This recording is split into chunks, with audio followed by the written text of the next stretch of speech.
आणि त्यांनी लिहिलेलं सुद्धा काही चुकीचं नाही आहे.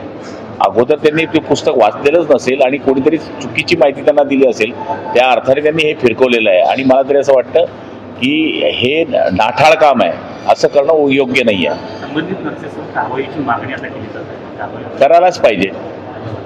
त्यासोबत आणखी एक सरकारचा मुद्दा काल देखील झाला होता की ज्यामध्ये थेट सरन्यायाधीश भूषणच्या संदर्भात देखील असाच प्रकार घडला होता. हे कोणत्या दिशेनं चाललं जाते? चुकीचं आहे.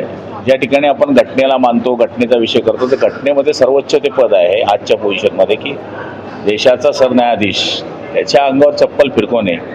मला तरी असं वाटतं की महाराष्ट्राचा सुपुत्र सहन होत नाही की काय, अशा पद्धतीचं मला वाटतंय.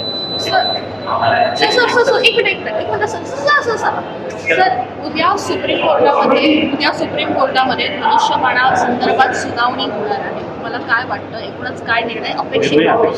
आमच्याकडेच मनुष्यबाण आमच्याकडेच राहील, कारण की राम पण आमच्याकडे आहे. आणि त्यासोबत शेतकऱ्यांच्या मदती संदर्भात आज काही कॅबिनेटमध्ये चर्चा होऊ शकते का? मी पण आपल्या चॅनलकडून पाहिलं आहे, पण आता समजेल आणि जी चर्चा होईल आम्ही ती आपल्याला सांगू.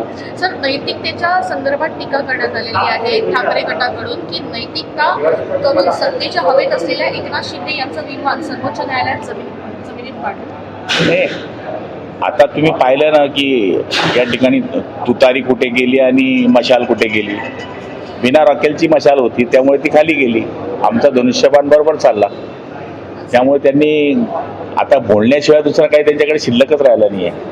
आणि तिथे ॲडव्होकेट श्री संजय राजाराम राऊत आहे, त्यामुळे हे असंच चालणार आहे.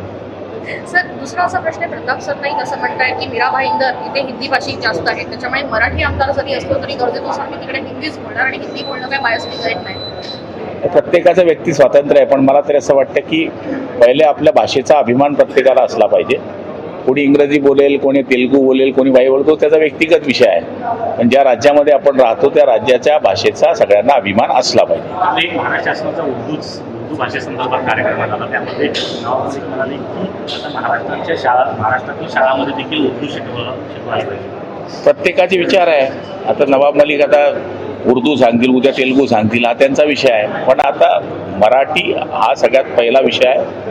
मराठी स्वीकारली पाहिजे, मग दुसरी भाषा कुठली स्वीकारायची हा त्याचा व्यक्तिगत विषय असला तरी या ठिकाणी मराठीला सगळ्यात जास्त प्राधान्य देणारं राज्याने काम केलं पाहिजे असं मला वाटतं. कारण की आपण गुजरातमध्ये गेलं तर गुजरातीमध्ये गेलेला मुसलमानसुद्धा गुजरातीच पहिले बोलतो, असं तो ओळख त्याची दिसेल तुम्हाला. तो दाढी आहे, डोक्यामध्ये त्याची टोपी आहे, पण तो बोलताना गुजरातीच बोलतो का, तर त्याला त्याच्या राज्याचा अभिमान आहे आणि आपल्यालाही असला पाहिजे.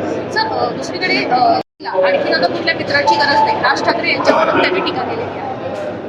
हे बघा, सपकाळ म्हणजे काय, बिना पाण्यात चाललेली नाव आहे, त्यामुळे ती कुठे थांबून देईल सांगता येत नाही. कोणी कोणावर कशी टीका करताय त्यांच्यातच ठिकाणा नाही आहे. नाना पटोले कुठे त्यांच्या बाबतीमध्ये अध्यक्ष असताना बोलायचे, ते काहीतरी लाईन पकडून तरी बोलायचे. सपकाळांना लाईनच नाही, बिन लाईनीचा माणूस आहे. भूषण गवई यांच्यावर जो काढण्यात आला त्याच्याकडे एकूण कशा पद्धतीने बघतो, कारण मी आताच बोललो की या ठिकाणी तो एक प्रकारे राज्याचा देशाचा अपमान आहे. कारण की सरन्यायाधीश हे सगळ्यात मोठं पद आहे आणि त्यांच्यावर चप्पल फिरकवणे म्हणजे मला तरी वाटतं फार निंदनीय बाब आहे.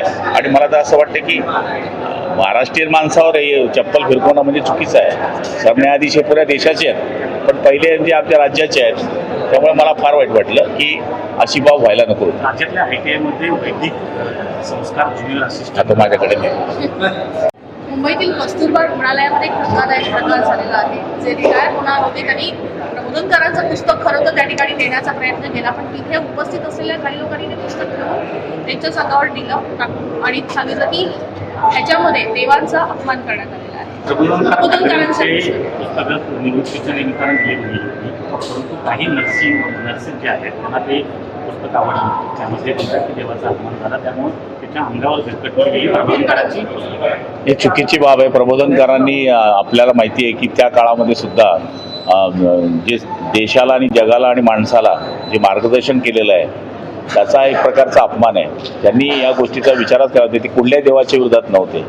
त्यांनी या ठिकाणी मांडणी करत असताना ज्या पुस्तकामध्ये त्यांनी मांडणी केली होती, कमीत कमी प्रेझेंट दिलेलं पुस्तक तरी आपण फेकू नये, एवढी तरी माणसाला मानसिकता असली पाहिजे. मला तरी असं वाटतं की हा प्रबोधनकाराचा अपमान नसून हा एक मोठ्या व्यक्तीचा आणि त्यांनी राज्याकरता किंवा देशाकरता जे विचार मांडले त्याचा अपमान आहे. आम्ही त्यांचा निषेध करतो. पण ज्या पद्धतीनं हे पुस्तक भेटवण्यात आलं त्यावेळेस असंही सांगण्यात आलं की आम्ही तुम्हाला जर भगवद्गीता दिली